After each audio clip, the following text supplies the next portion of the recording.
Hey folks, it's Wild Bill coming back at you again this morning. Do a little follow-up on my video I posted the other day about practicing with my bow and shooting an arrow inside of an arrow. And to do a little follow-up on that, I had a friend of mine ask me yesterday what type of broadhead did I use, and he's just now getting into archery, and that's a good thing. And I think back to when I was young, I was fortunate enough to have people who would take time with you and would talk to you about different things and, you know, how to shoot your bow. And a broadhead is a very important part of bow hunting. But there's some things that you have to do in order to ensure that your bow and all is set up properly to shoot, you know, certain types of broadheads. Now, the broadhead that I use right now, let me set my bow down. These are two of my favorite ones right here. You may have to come a little closer, Ray. Now, this is a broadhead that I've done tuned to my bow, and it's in my quiver. I'll hunt with this. This is a Magnus broadhead by Magnus. It's basically a two-bladed broadhead with these little bleeder blades on it. You can either use it with or without those bleeder blades. This just gives a little more cutting surface. But what I like about these broadheads is you can use these over and over again. You can sharpen this with a, you know, with a sharpening stone, and you can strop it with a leather strop.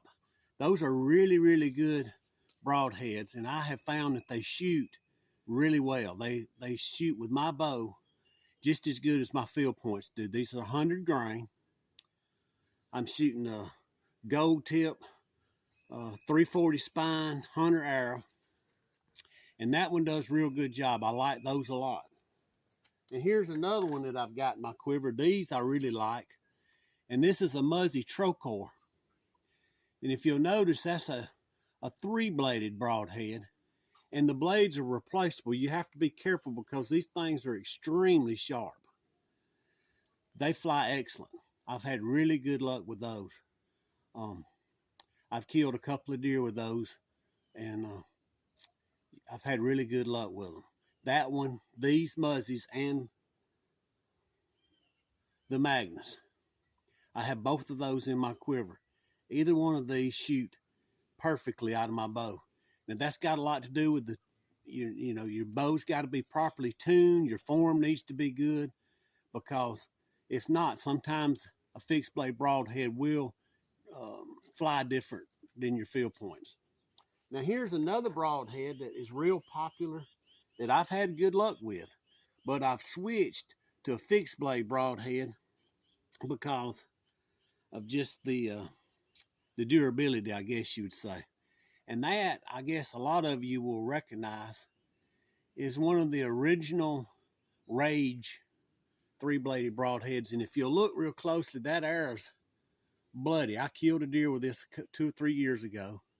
I can't remember if it was a buck or a doe, but anyway, I used that particular broadhead, and I had a complete pass-through, as you can tell, the blood on the arrow and on the veins, and it's open and it's sort of bloody and gunky. But how that thing would work is these blades would ride up in like this,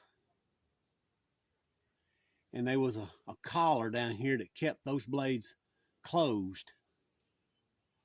These blades are a little bent and really dull, bent, but as you would shoot, as that arrow would enter the deer or whatever, they would push out like that. I don't want to cut myself. And that would be that's the open broadhead. Never had a problem with them. A lot of people swear by them, but a lot of people also do not like them because of the fact, if you can notice, that blade there is being a little bit, and they're really dull. If you hit a shoulder blade, or if you center a rib, they're not as tough as this one or this one. This Muzzy has what they call a Trocor tip, This Magnus is a cut on contact. It's tough. It's not going to bend. And if you're shooting a low poundage bow or something, you want to stay away from these. My bow is the Hoyt Defiant Turbo, and it's a twin cam bow. It's a speed bow. I think this bow's rated for 350 feet per second. Now, I will tell you this, I switched to Hoyt from Matthews just this year. This bow's not brand new. I purchased it at an archery shop locally. It was about a year old. Somebody had traded it in, and I like it. It seems to me, even though I'm having to get used to the cams, because the cams are aggressive with it being a speed bow, you have to keep continuous back pressure on the bow at full draw. This bow is set at 60 pounds. And I had this bow chronoed at the bow shop down in Prattville where I got it.